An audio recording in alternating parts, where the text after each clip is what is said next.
Welcome back. We're kicking off our summer Rams Renovations Tour here at Covington Hall, the newest first-year residence hall here on the campus of Winston State University. I am Jamal Martin, a summer HRM multimedia intern.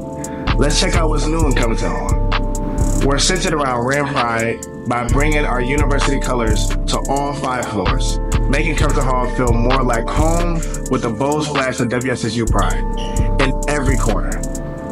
The furniture has been updated too, designed for comfort and style. These new additions make studying, socializing, and relaxing even more better.